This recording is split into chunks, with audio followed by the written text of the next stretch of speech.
नासिक में प्याज बहुत ज्यादा होता है। हमारे यहाँ प्याज का रेट बढ़ता घटता बड़ा दिक्कत हो जाता है, जबकि चाइना और यूएसए में डिहाइड्रेटेड वेजिटेबल का कल्चर है। अगर डिहाइड्रेटेड वेजिटेबल का कल्चर आ गया, रेट अप एंड डाउन का टेंशन नहीं होगा। जैसे रेट फ्लक्चुएशन होता है ना, प्याज 30 रुपया से के बाद 250 चल जाता है। बहुत खचरा है, भेजने में ही इतना ज्यादा कॉस्टिंग आ जाती है, जिससे कि वहां जाने के बाद महंगा हो जाता है। नासिक का आदमी अगर निर्यात कर दे दुबई वगैरह तो बड़ा फायदा होगा।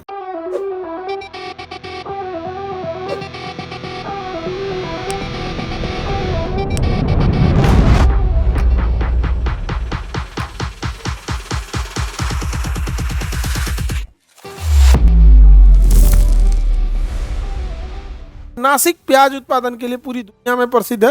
नासिक में प्याज बहुत ज्यादा होता है। नासिक में क्या ज्यादा होता है? प्याज ज्यादा होता है। हमारे यहाँ प्याज का रेट बढ़ता घटता बड़ा दिक्कत हो जाता है। तो हमारे यहाँ डिहाइड्रेटेड वेजिटेबल का कल्चर नहीं है, जबकि चाइना और यूएसए में डिहाइड्रेटेड वेजिटेबल का कल्चर है। अगर डिहाइड्रेटेड वेजिटेबल का कल्चर आ गया तो रेट अप एंड डाउन का टेंशन नहीं होगा। जैसे आप ध्यान से देखिएगा, संतरे में उसमें विटामिन है, विटामिन के अलावा क्या है? पानी है। पानी तो उड़ सकता है, विटामिन थोड़े उड़ेगा। तो एक मशीन आती है जिसमें पानी उड़ा देता है। तो क्या करेगा? पानी उड़ा देगा। संतरे को पार्ट बाई पार्ट काट देगा, खीरा की तरह स्लाइस काट देगा, उसका सारा पानी उड़ा देगा। अब संतरा कड़ा हो जाएगा, एकदम क्या हो जाएगा? एकदम कड़ा। अब पानी नहीं रहेगा ना, तो सड़न नहीं होगा। अब गौर करके देखिएगा, चावल सड़ जाएगा, रोटी नहीं सड़ता है। रोटी में पानी कम होता है, सूख जाएगा। 2-4 दिन का पुराना होगा रोटी है तो सूख जाएगा, एकदम कड़ा हो जाएगा। 10-15 दिन बाद अगर उसमें भूई नहीं लगी है, ठीक से रखे तो एकदम कड़ा हो जाएगा।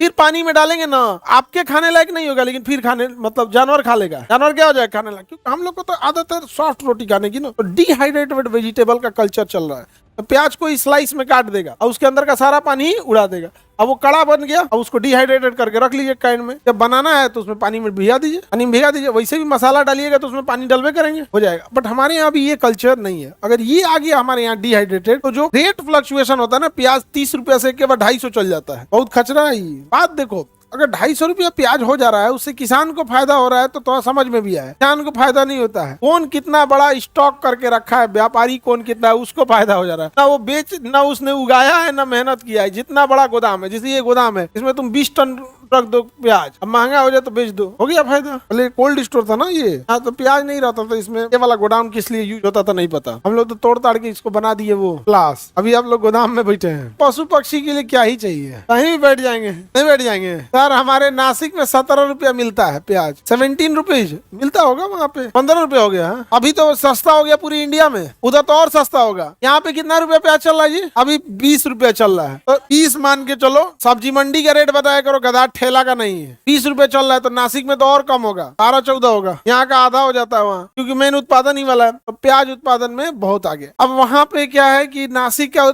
आदमी अगर निर्यात कर दे दुबई वगैरह तो बड़ा फायदा होगा।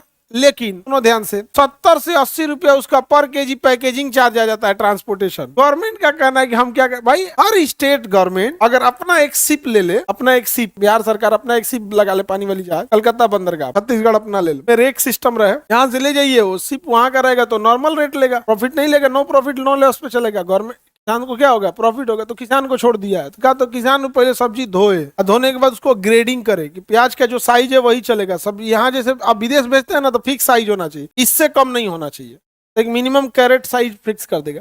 उसके बाद उसको पैक कीजिए, पैकेजिंग का भी अलग रूल रहेगा। तो दफ्ती वाले पैकेजिंग में करना पड़ेगा, तो उसका अपना कॉस्ट आता है। अब जो व्यापारी रेगुलर नहीं बेच रहा है, वो तो दफ्ती वाले में ही बेचेगा, कागज वाले में। लेकिन अगर इसको सिस्टमेटिक कर दिया जाए, प्रॉपर चैनलाइज कर दिया जाए, तो फिर वो फाइबर का बना लेगा। आप देखिएगा, अंडा का छोटा व्यापारी कागज के ट्रे में अंडा बनाता है दफ्ती वगैरह में, लेकिन जो बड़ा व्यापारी है उसका प्लास्टिक का ट्रे रहता है। प्लास्टिक के ट्रे में एक बार खरीदिए, बार बार का झमेला नहीं है। लेकिन इस वाले में बार बार खरीदिए, बार बार भेजिए, कॉस्टिंग बढ़ जाती है। भेजने में ही इतना ज्यादा कॉस्टिंग आ जाती है, जिससे कि वहां जाने के बाद महंगा हो जाता है। नासिक प्याज उत्पादन के लिए प्रसिद्ध है। यहाँ से गोदावरी नदी निकलती है, कुंभ का मेला लगता है। कहाँ पे? नासिक। मिल गया नासिक, कोई दिक्कत? नासिक अंगूर उत्पादन के लिए भी प्रसिद्ध है।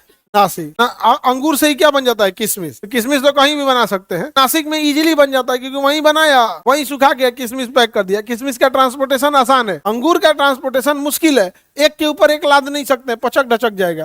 किशमिश में डिहाइड्रेटेड कर दिया। देखो, हम सब्जी डिहाइड्रेटेड नहीं खा रहे हैं, लेकिन डिहाइड्रेटेड हम लोग अंगूर खा रहे हैं। डिहाइड्रेटेड अंगूर क्या हो जाता है? किशमिश का 90% पानी उड़ा दिया है, क्या बन गया है? किशमिश हो गया। तो डिहाइड्रेटेड अगर उसमें आ गया तो काफी अच्छा हो जाएगा।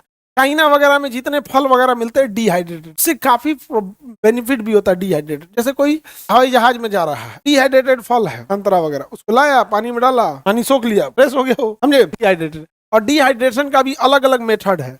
इतना ना ठंडा कर देता है कि वो टाइट हो जाता है, और एक वेपर सिस्टम होता है। सबका अपना अपना तरीका है। जैसे मशरूम ही हम लोग जो शादी ब्याह में मशरूम बनता है वो, या फिर जो आप लोग के रक्षाबंधन में होगा या रिसेप्शन में, तो ऐसा थोड़ी ना हम लोग ओपन मार्केट से खरीदे थे, खुला वाला प्लास्टिक वाला, वो खरीदे ही नहीं थे हम लोग, क्योंकि बल्क में चाहिए होता है, उसका कोई भरोसा नहीं रहता। आज ठेला लगाया कि कल नहीं लगाएगा, पता चला गए रक्षाबंधन के दिन मशरूम चाहिए 2 कुंटल, ज्यादा कहाँ रखता है, 10-20 पैकेट तो रखे रहता है, कम कम रखता है। तो केन वाला होता है, स्टराइल्ड मशरूम होते हैं,